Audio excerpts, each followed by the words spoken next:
All right, so we're gonna play some Day Night Z, published by Creating Games. Not created, Creating. I think back in 2016 is when they first launched their Kickstarter for this. So as of September of 2020, I have my copy of the game, and we're gonna learn how to play it. We're just gonna jump in and show off a little bit how this works. So this is a full campaign-based game. This is not like a Zombicide kind of deal where you just kind of play a one-shot. It's fully cooperative, so it's 1 to 4 players. You can, of course, play this solo, which I'm going to be doing. And yeah, you're just going to grab your characters and set off on your campaign. We've got 2 rule books here. We've got a campaign book, imagine that. And then we've got a rule book over here, which I have backwards for some reason. So we've got 2 different ways to play here. The campaign's what you would expect in a lot of these kind of miniature-based adventure games. If you've played games like Descent, Imperial Assault, Gloomhaven, all that kind of stuff. You're going to get a layout of missions that you follow, and you're going to get walked through how to set them up and what your goals are and objectives are, and you're going to string them together over the course of the campaign as your characters either live or get eaten alive and nasty things happen to them. We're not going to be playing this mode. We're going to be playing the other mode that the game offers. Don't let the terminology fool you.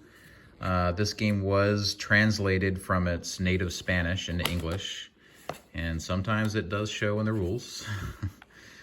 But even though this is called survival mode, it is still a campaign game.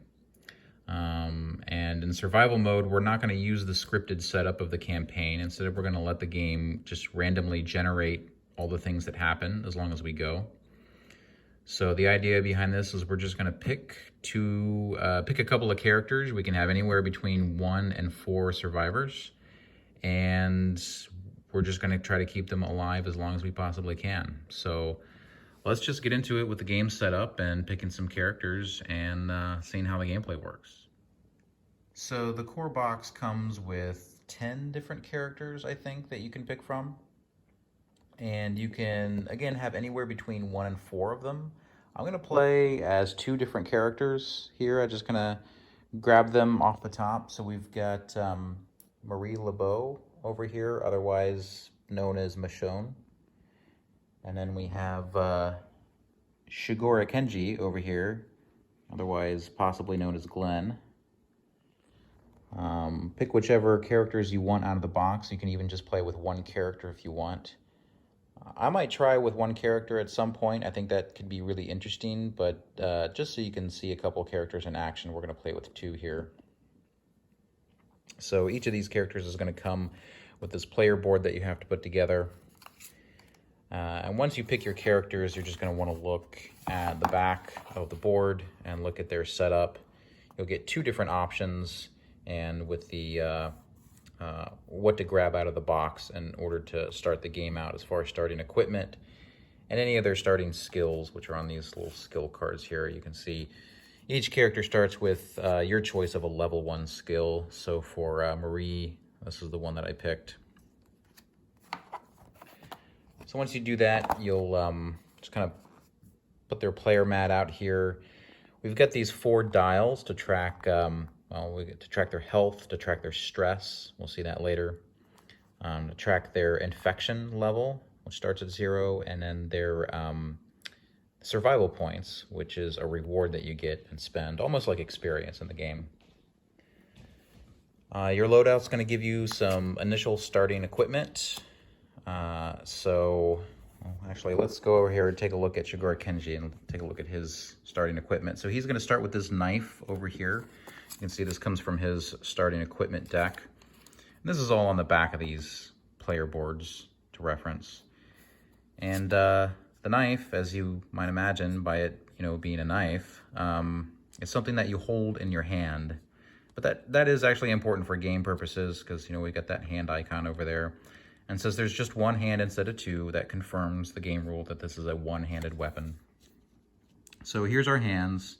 We can put it in the left hand, or the right hand, the left hand, or we can hold something in two hands here in the middle. This is a one-handed knife, and we're going to put it in that slot because if we put it in this one, that's apparently Kenji's offhand, and we're going to take a penalty to using our weapons because he's not left-handed, right? Makes sense. He doesn't start out with any, basically any protection on his body. So he's just wearing normal clothes. There's no cards in here that help protect his head or his torso or anything like that. Of course, you set all their starting dials to their highest pieces. We got some attributes up here, which will come in later. You'll want to go and find the cool little plastic minis for each of the characters. You also want to find these 2D tokens for the characters. We'll need that as a marker. And then throughout the game, each character is going to have a certain number of action points to spend in order to actually do things. So whatever their max number is, which is the second number further on in the health wheel. So once you set them to their maximum health, not the dead part, but the maximum health, you see what the maximum number of action points that they have in a typical round of play. And then just go grab some action tokens to help you track your actions for these characters as you use them. Finally, you're going to need one of these backpack boards, and they have an A side and a B side. The A side's a little bit better. It has actually more storage. You can fit more stuff into the backpack. But your setup will tell you which character, which backpack your character uses. Any other starting equipment that you decide to start out with that isn't worn or held in your hands, you're just going to store in your backpack, and it's going to tell you how many slots or how much room in your backpack out of your limited capacity it takes up. And your setup's also going to tell you whether or not you start with any resources such as ammo, which is a tiny little token that's tracked over here. He doesn't start with any ammo. He doesn't start with any supplies, which is basically food and water. And he also doesn't start with any batteries. Battery power could be useful for things like flashlights. So once you pick your characters and set that up and get their cards out, you're pretty much ready to go for the characters, and we can go and set up the rest of the game. Setting up for the rest of the game, we've got all of our tokens that I've just grabbed and kind of laid out and sorted out in the piles. Pretty straightforward. There's a lot of different decks of cards, as you can see. We'll eventually see all of these in play, but you'll want to find all these decks and shuffle them up face down, maybe leave a little bit of space for your discard piles. You got two of these Tarot-size card decks. These are pretty big cards, and they're pretty big-sized decks.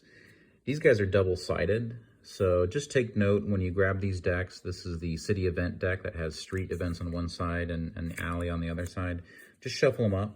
You're going to be drawing from the bottom of these, so it doesn't matter what is facing on the top. And when you find this one, the one with an A side and a B side, here we go, we got A side with zombie events on one side and then a B side over here. This is a threat deck. We'll want to shuffle that one up and make sure the A side is up for that one. But all the other decks of cards are pretty self-explanatory. You know, shuffle up this massive deck of search cards, the zombie spawn cards, all the good stuff that we're going to be needing as we play. We've got tons of tiles over here. These are the locations that we'll be able to explore. I just kind of set these out to keep them handy and sort them in different, sizes, but they're all numbered. So when the rules tell us to grab different tiles, even though they're double-sided, we'll look through them and find the ones that we need to set those up as we need it. And then, of course, we've got our big pile of miniatures over here with all the zombies we're eventually going to be having to deal with. We've got our dice, and yeah, we got everything out on the table so we can continue with the campaign setup. Because we're playing the survival mode, we're going to randomly generate our starting kind of setup in our very first objective over here. So we find this page 62 in the rules, and we've got all these charts that we're going to just make some random die rolls on, and this is going to help us get set up the rest of the way so that we can start playing. The dice in the game are these kind of specialized dice. They have all kinds of different symbols on them that'll become clear later as we keep playing. So they might look a little bit weird, but we're just gonna roll the dice that the setup rules tell us to roll, and then set up in the way that this random start tells us to do.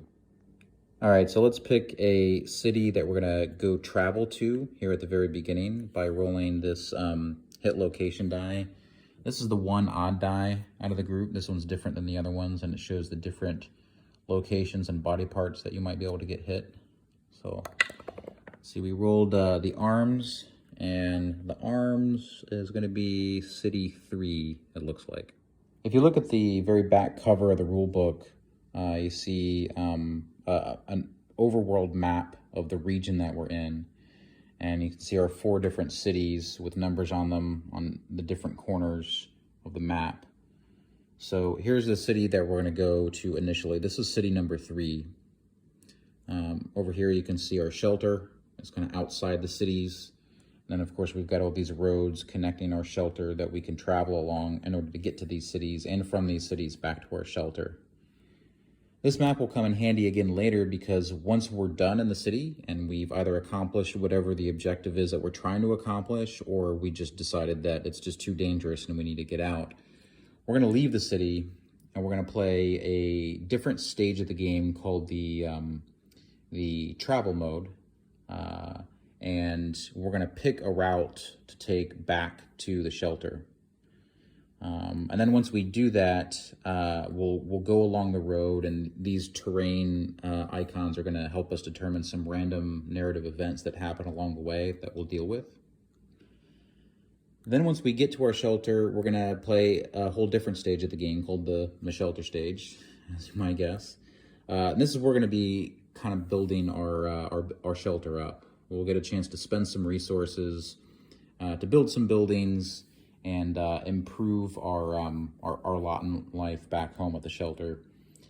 And once we're done with that, we pick another city to go kind of scrounge for resources, and we keep rinsing and repeating. And that's the kind of general flow of the game. It keeps going in that cycle. But we always start the new campaign in a city, in the city mode, and we just rolled our die and ended up in City 3.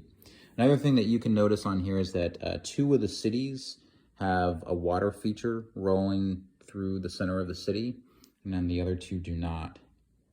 All right, so we'll keep that in mind when setting up our city board, which we're going to do next. The main board of the game is called the city board, and it's double-sided. Right now we're on the A side over here. If we flip it over, we have another city that's depicted on the B side, and they're different city layouts. This B side has our water feature. It has our river running through the center, and the A side doesn't. So just depending on which city you're traveling to, that's going to determine which side of the board that you use. So just look on the back of the map on the back and see if your city has a water feature or if it doesn't, and then use the corresponding side on the board. The other thing we'll want to do is grab some of our tokens here just to track the time track over here, what time of day it is and the hours of the day. And we also have this threat track down here at the bottom. As this goes up from the green up into the yellow and then finally to the red, and there's only one red space over here, the city in general is just going to get more dangerous, and we're going to have to deal with more threats. But let's go do some die rolling on these charts to see where these things randomly start. All right, so back to the random setup. Let's see what threat level we're going to be starting off on. We're going to roll one of these regular dice and see what we get. We got the green blood mark. So for threat level, we're going to start at 8 in the green zone. So let's go ahead and come over here and grab our little marker and put the starting threat level at 8. And let's see what time of day it is. Looks like we've got the green star, and that corresponds to 7. All right, so we're at 0700. Let's grab our little time tracking token. And we rolled really well there. We started at the very beginning part of the morning up here. Now it's time to see which part of the city map we're actually going to enter. So let's do our next die roll here. And we got a green star, So the green star is going to be at exit number C. So if we look at the city map here, we've got an A exit, and here's our C exit. It's over here on the left. So this is where our two characters are going to be actually entering the city. So we're going to go ahead and put them in that space, and we'll come back to that a little bit later. Well, when we are ready to leave the city, let's figure out which exit we need to exit out of. Another green blood mark. So we're going to take the second exit closer to the leader survivor when the objective of the city stage is complete. All right, so this is basically going to determine by what's close to our leader survivor once we actually complete the objective. So we'll revisit that. The setup mentioned our leader survivor, and you mark that with this little leader token right here. You can just place this next to whichever survivor you want to be the starting leader. You can select this randomly if you're playing with other people. So it can be anybody in your group. Later on in the game, the leader can change. We'll see that mechanic if it comes up. Basically, you can recruit some allies that'll help your character, which will increase their leadership skill. And whoever has the most leadership points, which is determined by how many allies they have following them, is going to end up being the leader of the group. We're probably not going to see this come up very much in the actual game, though, because outside of just marking arbitrarily who the leader is of your group for rules like we just saw, like what's the randomly selected exit out of the city, the only thing that this really does is it allows somebody to be the tiebreaker in case there is a disagreement on what your group wants to do. So this is a cooperative game after all, so this is just kind of basically saying if we were playing with other people at the table, whoever's controlling Marie would be the one that decides what we're going to do if we can't come to an agreement on some kind of group decision. But if you're playing solo, it really doesn't have that much of an impact on the game. All right, finally, it's time to see what our actual objective is in the city while we're here. And we get another green star. And it was the green and the yellow. So here we go. What we're trying to do is that we must get two objects of that's a screwdriver type. I forget what the term is for that type of item. But basically, we're going to just search around the city looking for two items that have this icon on them. If we're able to complete this objective, then we're going to get a reward of 2 survival points per survivor. So that'd be nice. Yeah, so now we know what we're trying to do when we scavenge around the city. This last random item down here is the route to follow during the trip stage. We don't start the trip stage until we're actually completely done with the city. So once we actually complete this objective, or we decide to just run with our tail between our legs, then we'll come back and we'll make this die roll to see what the actual path is on the roads that we're going to take from the city back to our shelter. But we can ignore that for now and just get started with the game. Really quick, for those of you that may have a copy of the game, I'm not going to be using any of the optional rules that can make the game more difficult or less difficult quite yet, since I still don't have a good feel for which ones I might like. And also, I'm still playing with the core set. The game, when it kickstarted, it did come with a lot of different expansions, and a lot of these expansions are talked about in the rules. Of course, as I'm flipping through, I can't find the expansion rules. I know they're in here somewhere. I think they're here towards the back. But there are various expansions. Here we go. We got the Raiders expansion. We've got what else do we have here? The Outdoors expansion. There's a few here that is covered in the main rule book, but we're not going to be using any of them. We're just going to be playing with the core set. Before we actually start playing, which we are ready to do, we've got everything set up. I just want to give you a quick rundown on my starting character's, I guess, starting situation here. So Shigura, he starts with just a kitchen knife, looks like a kind of a chef knife. He doesn't have anything protecting him. He's got 10 health. These are all of your character's attributes, and the higher the numbers are, the better. And this determines what kind of skills he's particularly good at. So he's not going to be super great at melee combat. He's pretty decent with range, though. It'd be nice to get him a ranged weapon. He's really good at agility. He's a pretty agile character, so any kind of skill tests with agility, we'll want Shiguro to be our guy for that. He also starts with this lockpick item over here. And basically, this is going to help us find additional items. Since our objective that we rolled for in this one is to actually find specific types of items out in the city, that should come in handy. We'll use this once and then we'll just discard it and we won't be able to use it anymore if we use our lockpick.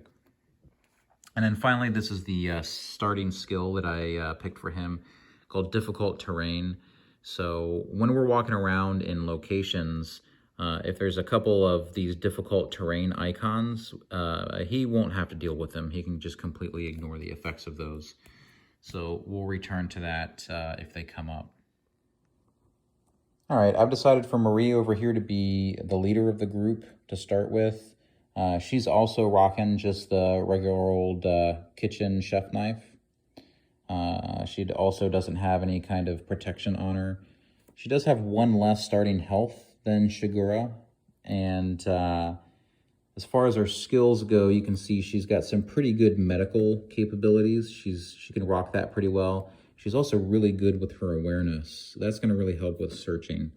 So we'll try to keep that in mind. She's also pretty good with her agility, but she's not the best as far as either melee combat or ranged combat.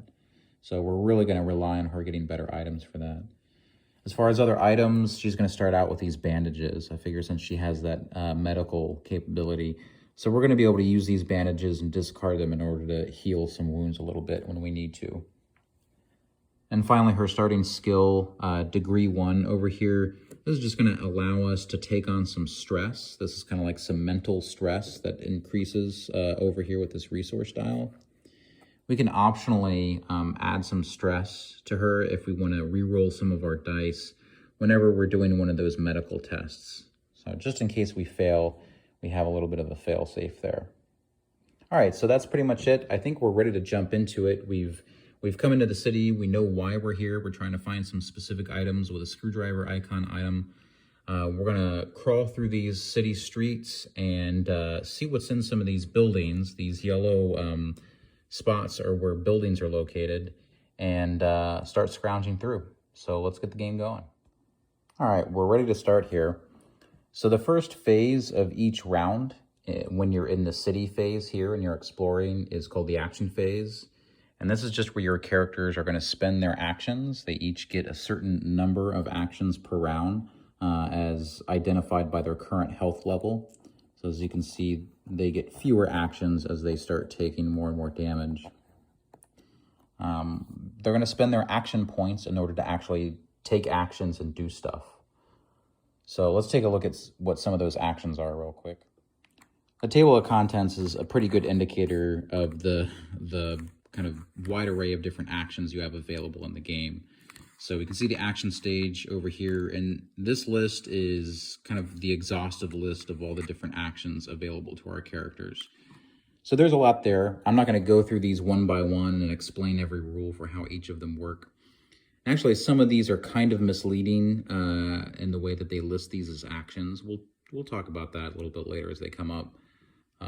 But there is a good variety of different types of stuff you can do in the game. The last thing to keep in mind about actions, though, is that some of the actions you're able to take are determined by where your character is. So we kind of have two different zoom levels of the game when we're in the city mode.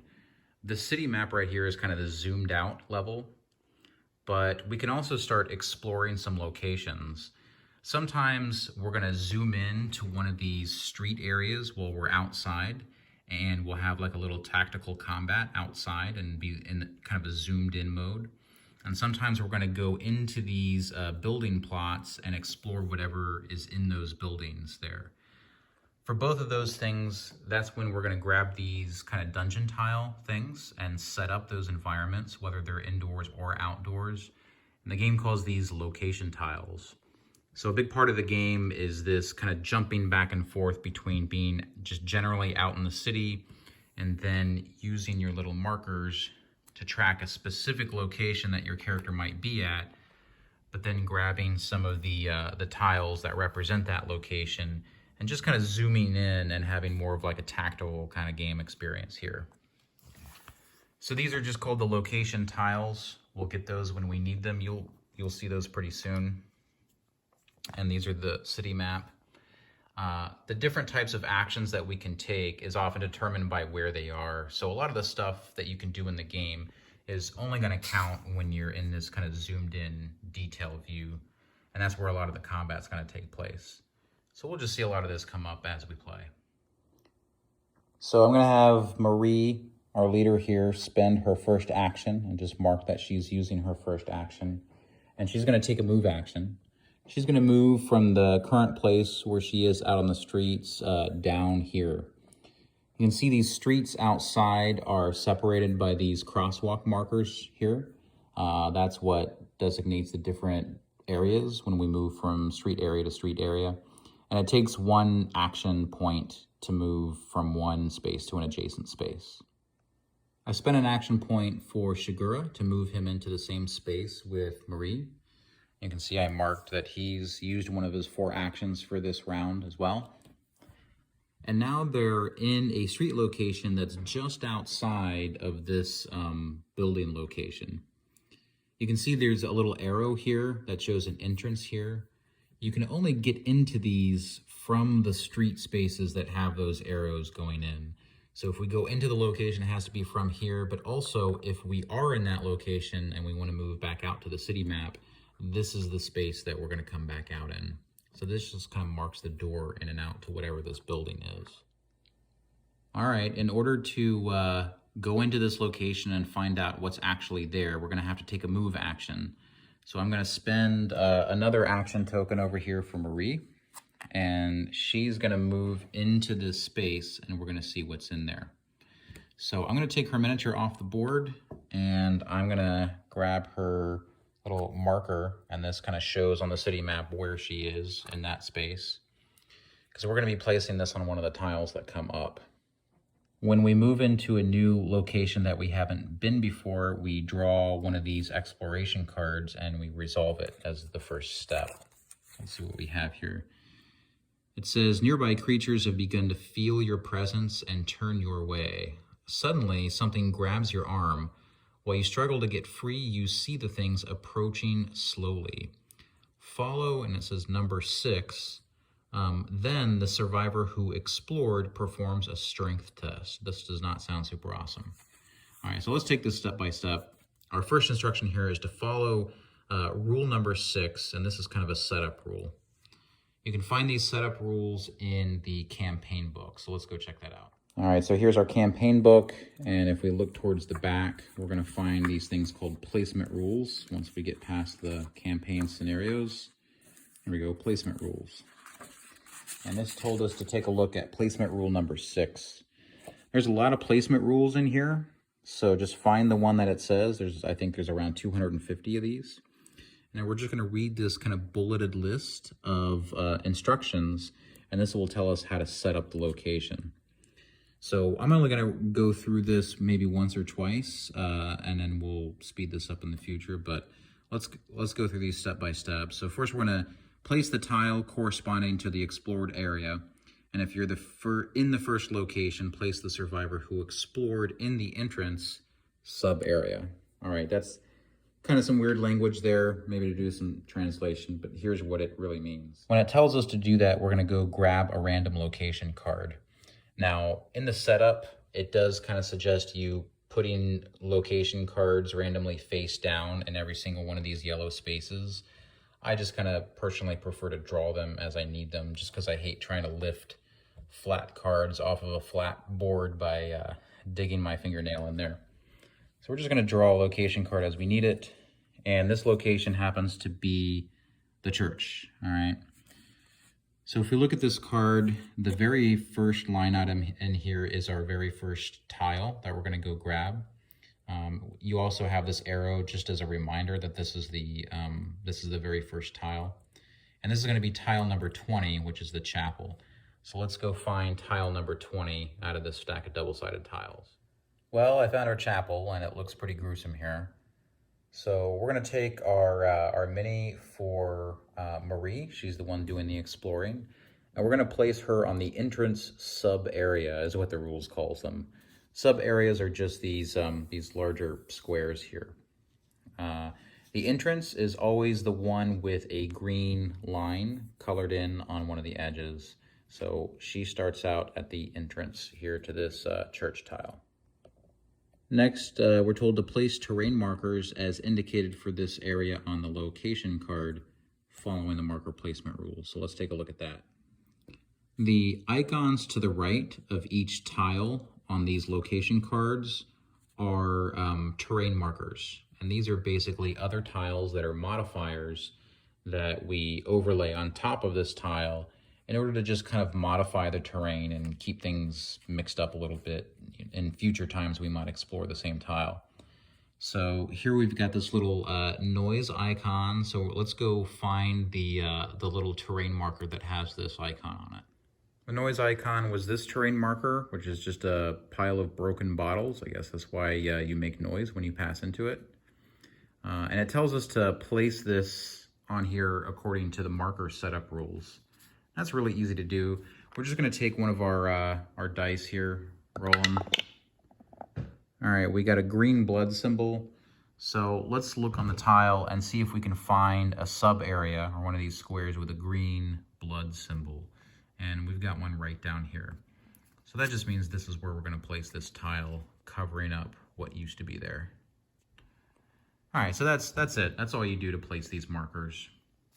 Just a quick note, though, that you only actually place these markers on here when those placement rules in the campaign book actually tell you to do so. If they don't, then you actually ignore the markers. Next, we're going to place one roamer in the entrance sub-area of the survivor who explored. A roamer is a type of zombie, so let's just go grab that mini and put him in there. All right, so there's our roamer, which is our basic zombie in the game. You'll see these a lot. And it told us to place the roamer in the same sub-area as our survivor, Marie, over here.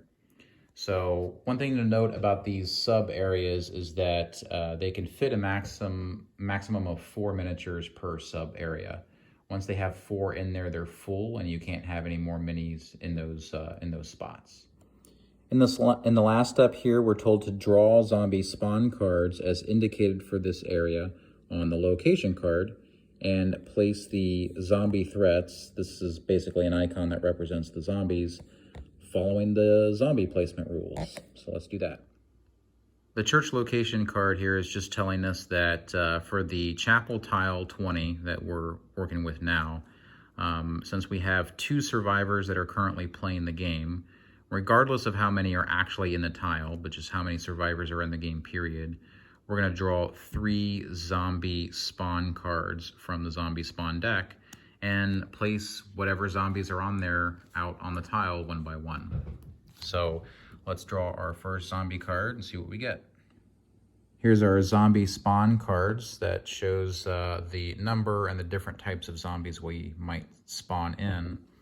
Since the current threat level of the city is green, we use the green part up here on the spawn card. And this is the artwork for a leader zombie. So let's go grab one of those guys and spawn them in. Zombies get placed on these location tiles using slightly different placement rules. So once again, since we're in the green zone of the threat track over here, we're going to be referencing the green numbers in the bottom right corner of the sub areas here. So we're just going to find the lowest green number and we're going to start there and then work our way up placing miniatures. For this one, we only have 1 guy to place. So let's just find the lowest green number, and that's going to be our 0 tile over here. So we can see that we're getting this guy in here. Normally this would be a 2, but this placement rule just modified this area and spawned this guy maybe a little bit closer to us than he would otherwise because of that. And we have 2 more zombie spawn cards to go. So this next one is another roamer, and this guy is a howler. So let's grab those two. When we have two different types of zombies from the same card to spawn in, we need to figure out which zombie gets spawned in first. So to do that, we need to go find the cards representing all the stats and abilities for those zombies. So here's our roamer card that shows basically how roamers work and what kind of abilities they have. We're gonna need this leader one for later because we did spawn in a leader. And let's find this howler. You can see this big pile of all kinds of stuff we might find. Here we go. We got a howler over here. So between the roamer and the howler here, we look at this this icon over here, which is their initiative.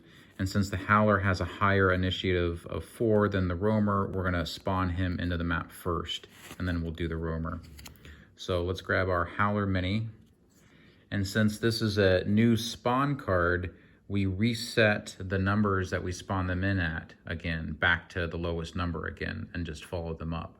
So the first miniature is going to go into the lowest green number because we're still in the green threat zone. So we get our howler into that same space. And we still have another miniature, so we need to find the next highest green number up from 0.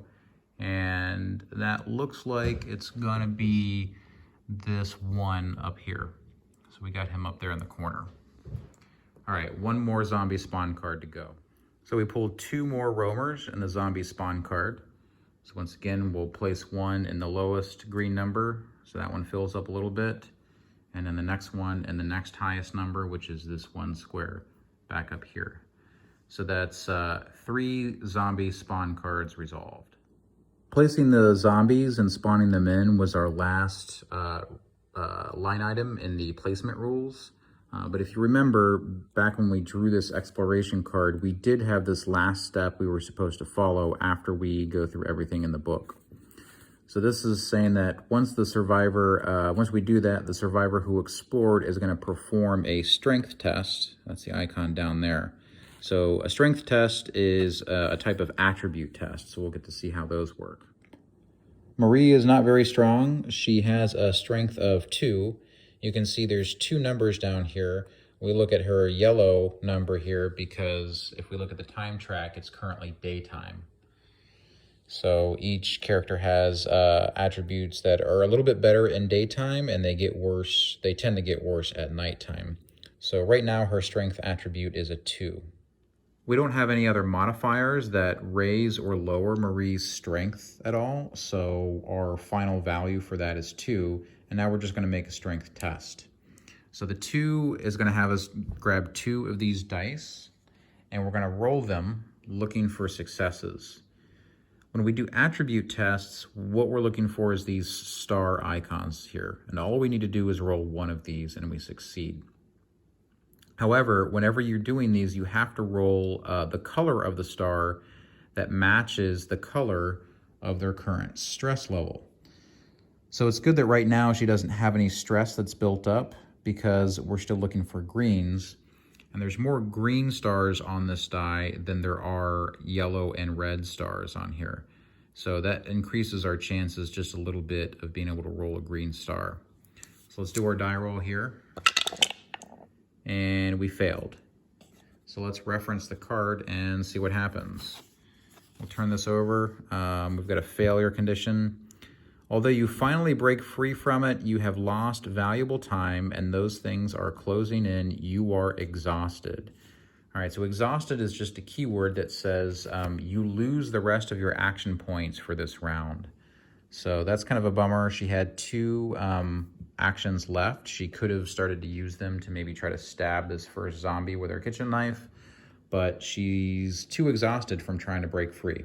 So we're gonna kind of tap her out.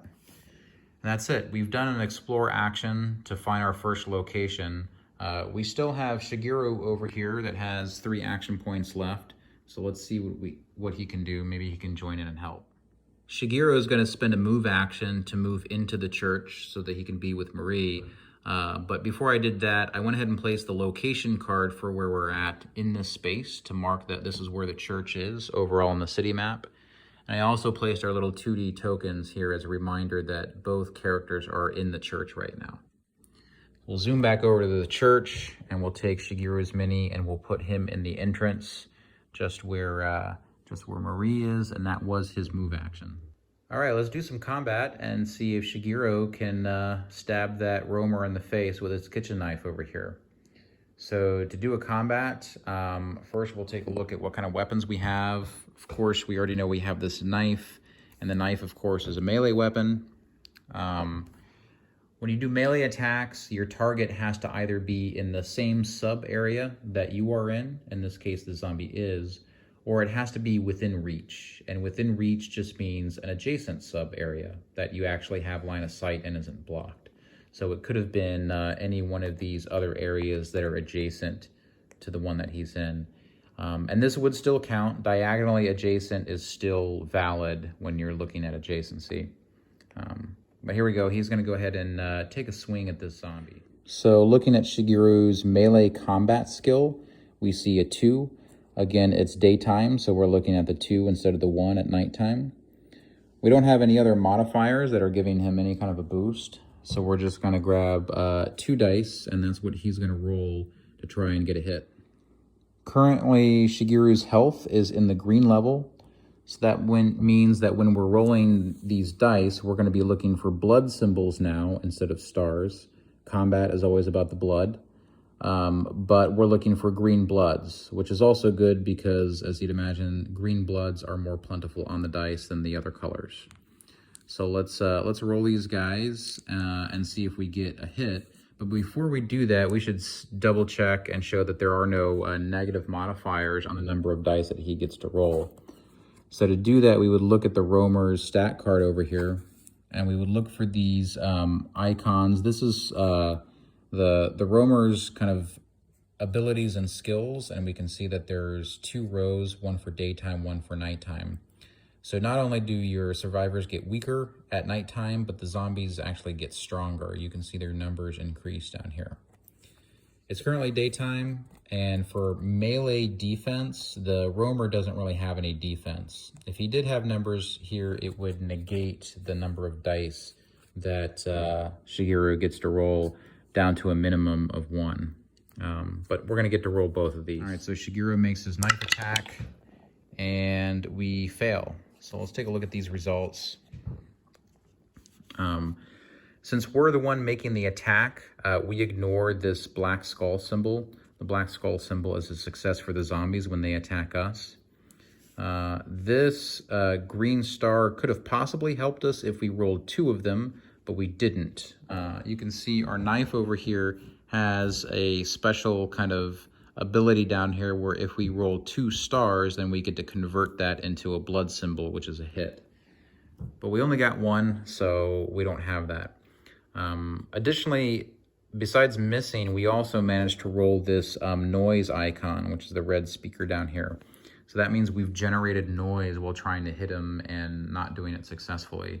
So we'll take a noise token and just add that into the area to show that this is where we're making some noise over here. Shigeru is going to spend another action to make another 2-die melee attack. See if we can get a hit this time. And we got a success this time. So we got the green blood. So let's take a look and see what kind of damage he does. We can see for melee weapons here, such as the knife, the amount of damage you do, the damage icon is this kind of star symbol here, is based on how strong your character is. So if we look at Shigeru's strength stat over here, he's not very strong either. He has a strength of 2 right now. So according to the knife, anywhere between 1 and 3, and you only do 1 damage each time you hit. Then we'll take a quick look at the roamer and just confirm that he doesn't have any resistance, and that's this icon over here. This is a rule that got missed in the book. I had to confirm this through the forums. But some zombies do have resistance, and when they do have it, they negate the amount of damage you do to them. But the roamer, we're in the clear, so we don't have to worry about it. So we've done 1 damage to the roamer. We're going to take one of these damage tokens that are double-sided. That's a 3 on the other side. And I'm just going to set it next to the roamer right here to the mark that we've hit him once. Now the roamer has 2 health before he dies. So we need to get one more hit in before we're able to remove him from the board. All right, we've got one more action point remaining for Shigeru, so he's going to spend it to make one last attack with his knife to see if he can take out that zombie. And I think we succeed. So we rolled 2 green stars right here. And as I showed earlier, the knife has this kind of special feature down at the bottom where if you're able to get 2 stars, then you can convert that into a blood symbol, which is a hit. So that means we're going to do our 1 damage that's going to get through, and I'm just going to remove this damage token and remove the roamer from the board because he's dead. Whenever you kill a zombie, one of the things that you're going to do is look at their zombie reference card and see what your reward is. You're going to get a reward in survival points for each of that type of zombie that you kill. So let's give 1 survival point to Shigeru. It's kind of like experience points, maybe a little bit different, and that'll be useful later. The last thing that's going to happen is we're going to drop a corpse token. We've got these small little zombie corpses on these tiny tokens into the same area that they were when they died. We can do a couple different things with this corpse token. We can search it, and we can also do some other fun stuff with it, which we might see later. Both characters are fresh out of action points, so the action phase is over. And now we start the threat stage.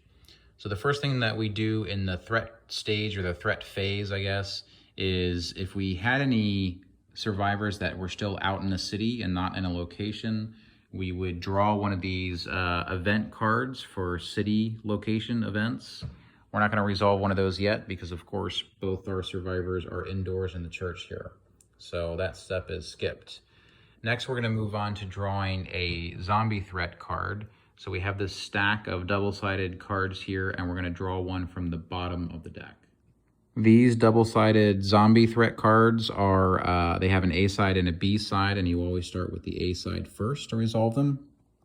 So first we'll take a look and see if any of the zombies that we have in play in the church are going to get any kind of special bonuses. We do see an icon down here for the roamer. None of the other zombie types are currently in play other than the roamer. And they're going to have this attribute just for this turn called Shattered Body. So if it has half or less of its initial health, it's going to gain +1 melee and ranged defense.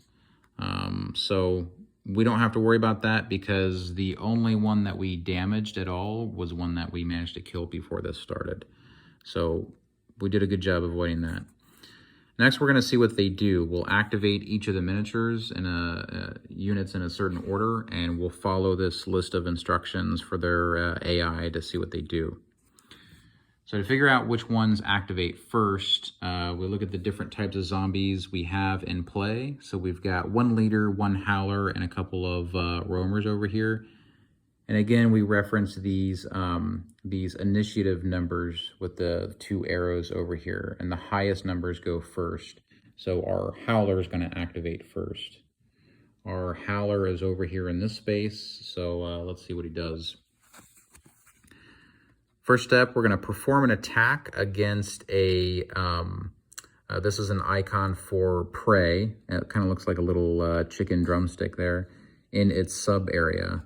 So he doesn't have any prey in his sub area, so this one gets skipped. Next, we'll try to perform an attack against prey adjacent within reach. Again, there's nobody adjacent within reach, so we skip that one. Can we move towards the prey in the closest line of vision? Well, that we can do. So they do have prey as far as our 2 characters over here. We are the prey, and they can see them. So they can move towards their closest line of vision. So we can take our howler here and we can move them into either one of these spaces. We really get to decide since they're both equidistance away. So I'm just going to move them straight up into here. All right, so that movement was the first one that it was able to actually perform. So that was its first action. And if we look at the howler card over here, you see this lightning bolt symbol. You see a 2, and this means that it gets 2 actions whenever it activates on its turn. at nighttime, it's going to get 3 actions. So on the AI card, we've only resolved one of its 2 actions with this movement. So we're going to keep going until we do 2 actions. The next one says to move towards the sub area with the most sound.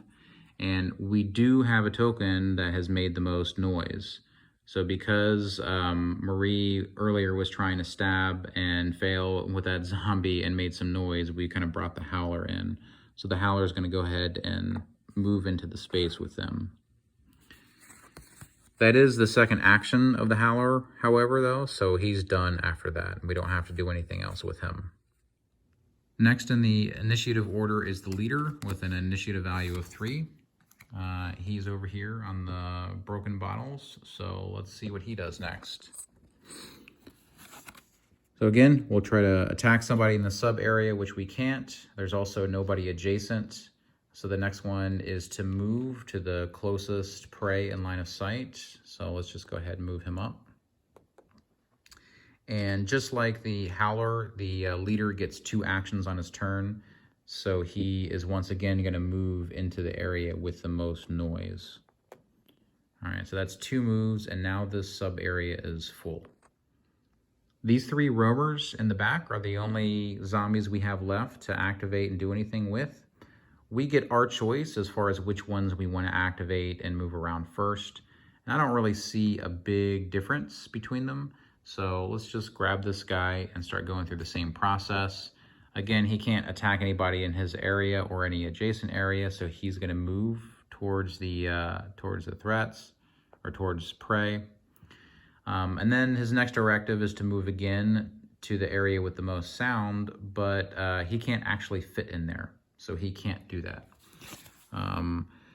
The next one after that, which is the last one here, is an action that basically does nothing. It just says it does not move. He doesn't attack, he doesn't move, he just kind of stands there and mulls around. But that does count as his second action, so he's done activating. This makes the actions for our last 2 zombies pretty easy. Both of them are going to move towards the prey. And then since they can still keep moving towards that prey, their second line item down here, move towards the sub area with the most noise in it, they can both move up again. So they got to move up twice. All right, so that's all the zombies that have been activated, and they've definitely piled in on us. They've surrounded us completely.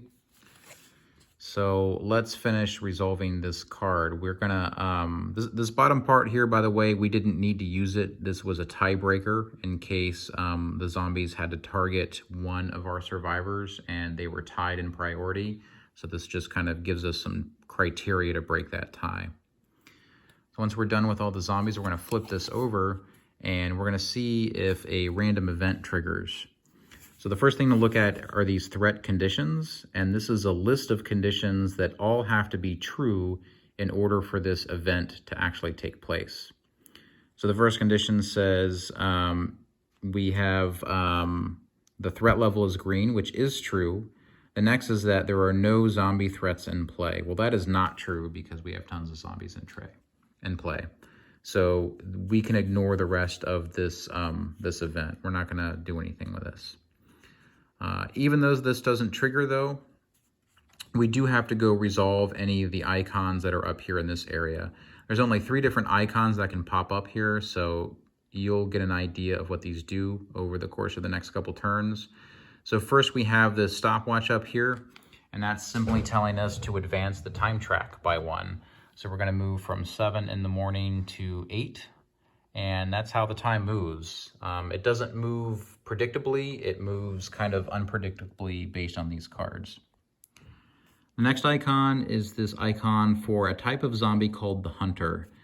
Now the Hunter is the toughest zombie in the game, and this is an icon that starts getting him ready to spawn into the map and hunting us down. Luckily though, the Hunter only comes out at night. And since it's still early in the morning and daytime, we get to ignore that icon and we don't have to do anything with it. So that's it for resolving our kind of threat stage events, and we can discard this card. The last kind of step of the threat stage, which is easy to forget, and I do sometimes, is to remove any noise tokens that might still be on the board. The noise kind of dissipates at that time. The corpse token is still going to stay, and just for clarification, this corpse token does not count as a miniature in regards to filling up this space. So even though there's 4 miniatures in here, the corpse can be there as well, and we could even have more corpse tokens in there if we wanted. All right, so it's time to flip all of our action markers back over, and we go back into another action stage, and it's our survivor's turn to act.